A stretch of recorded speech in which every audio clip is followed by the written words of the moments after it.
হুগলির আরামবাগের রামকৃষ্ণ সেতুর বেহাল অবস্থায় উদ্বেগ বাড়ছে এলাকাবাসীর। কয়েক মাস আগে সেতুর একদিকের গার্ডওয়ালের কিছু অংশ হুড়মুড়িয়ে ভেঙে পড়ে যায়। এরপর থেকে দুর্ঘটনা এড়াতে সেতুর দুপ্রান্তে কড়া নিরাপত্তা ব্যবস্থা জোরদার করেছে প্রশাসন। বর্তমানে বাস চলাচল করছে সেতুর এক পাশ দিয়ে, আর 10 মেট্রিক টনের বেশি ভারী যানবাহন চলাচলে জারি হয়েছে নিষেধাজ্ঞা।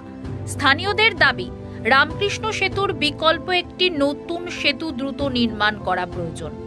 কারণ এই সেতুর উপর দিয়ে হাজার হাজার মানুষের দৈনন্দিন জীবন ও জীবিকা নির্ভরশীল। পাশাপাশি 2 মেদিনীপুর, ঝাড়গ্রাম, পুরুলিয়া ও বাঁকুড়া জেলার সঙ্গে আরামবাগ ও হুগলির যোগাযোগের একমাত্র পথ এই সেতুই। বিগত কয়েক বছর ধরে বিকল্প সেতু তৈরির দাবি জানিয়ে আসছে এলাকাবাসী। সেই প্রেক্ষিতে মঙ্গলবার দুপুরে হুগলি জেলা প্রশাসনের এক প্রতিনিধি দল ও রাজ্যের এক ডিজাইনার পরিদর্শনে আসেন কালীপুর পল্লীতে। সূত্রের খবর, রামকৃষ্ণ সেতুর পাশে হুম পাইপ দিয়ে একটি অস্থায়ী সেতু তৈরির সম্ভাবনা খতিয়ে দেখা হচ্ছে। এদিন তারা পল্লীশ্রী ও কালীপুর এলাকা ঘুরে দেখেন এবং নতুন সেতু নির্মাণের বিভিন্ন দিক পর্যালোচনা করেন। স্থানীয়দের আশা, স্থায়ী বা অস্থায়ী যেভাবেই হোক, হয়তো শীঘ্রই নতুন একটি সেতু নির্মাণের কাজ শুরু হতে পারে। ব্রিজ হচ্ছে, নতুন ব্রিজ হবে, নতুন ব্রিজ হবে দিয়ে মাপ হয়ে গেছে। এবারে সব আলোচনা হচ্ছে, সব স্যারেরা এসছে। হ্যাঁ, এটা কোন জায়গা? এটা কালীপুর। নতুন ব্রিজ কেন করবে বলছো? এই যে ব্রিজের অবস্থা খারাপ হয়ে গেছে, এখন লোড প্রচুর, সিঙ্গেল ব্রিজ, এই কারণে। ব্রিজের অবস্থা কেমন? এখন আছে, ঠিক আছে, তবে না নতুন হলে হবে না। ব্রিজ দরকার। হ্যাঁ হ্যাঁ, ব্রিজের দরকার। আপনার কোথায় বাড়ি? আমার বাড়ি এই ব্রিজের মুখটা ওই পারে, ফুল্লশ্রী 6 নম্বর বাড়ি। কি নাম আপনার? আমার নাম ঝোলকু রায়। আমি ঝোলকু রায়। আমি শুধু ছিলাম যেদিন মাপ হয় স্যারেরা আমাকে এনেছিলেন ওই জঙ্গল কাটবো বলে। হ্যাঁ, এখন কি জঙ্গল কাটা? না এখন নয়, কাটা হয়ে গেল তো, মাপ আজ 3-4 দিন আগে বোধ হয়, না 3 দিন আগে। ওই তো ওই স্যার একজন আছেন, এসছেন তো।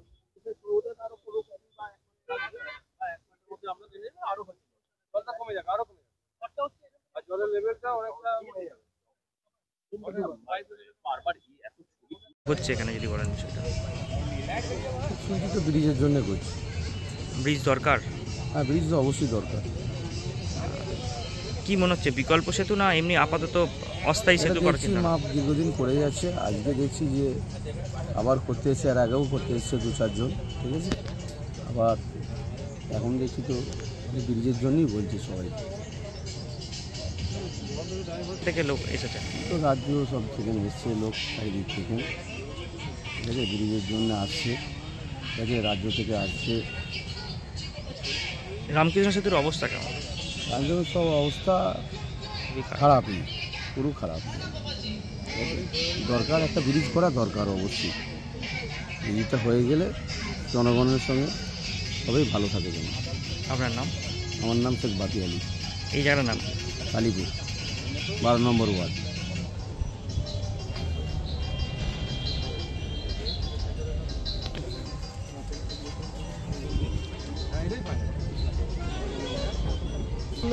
ঘর বাড়ি ভাঙছে, এইগুলো কোনো ভাঙতে হচ্ছে না, ঘর বাড়ি কম্পেনসেশনের জন্য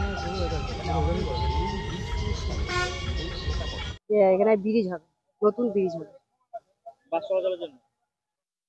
বাস চলাচল, মানুষজন সবাই চলাচল করবে তার জন্য। হ্যাঁ, মানে দেখলাম যে 2টো গাড়ি এসে দাঁড়িয়েছে, অনেক লোক, তার জন্য এলো, আর কাছাকাছি বাড়ি। কতটা দরকার? অবশ্যই দরকার, অবশ্যই দরকার ব্রিজ।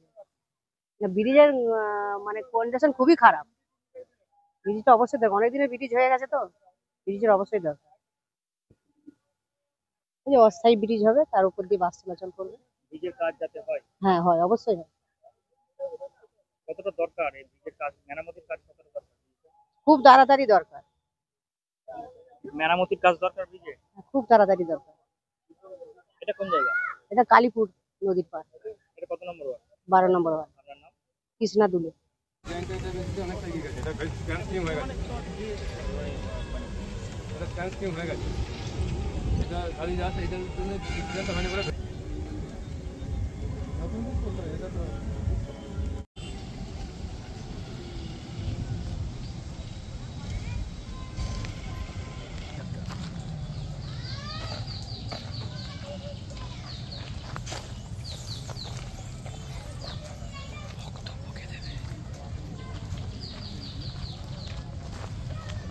অবশ্যই কি তো করেছে আমার খবর পাশে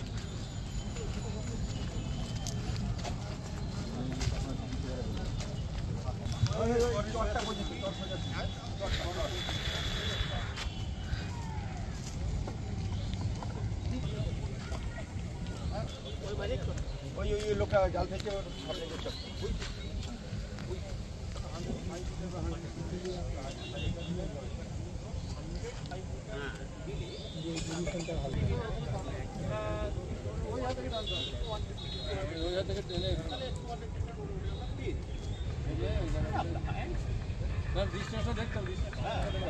কতটা অ্যাপ্রোচ হবে কি হবে এটাতে ব্যাপার না, ওইখান থেকেই ডিস্টেন্সটা মাপতে হবে, পুরোটাই ওখান থেকে ডিস্টেন্সটা মাপতে হবে, ওই ধার থেকে ওইখান থেকে ওই ধার থেকে নিয়ে এসে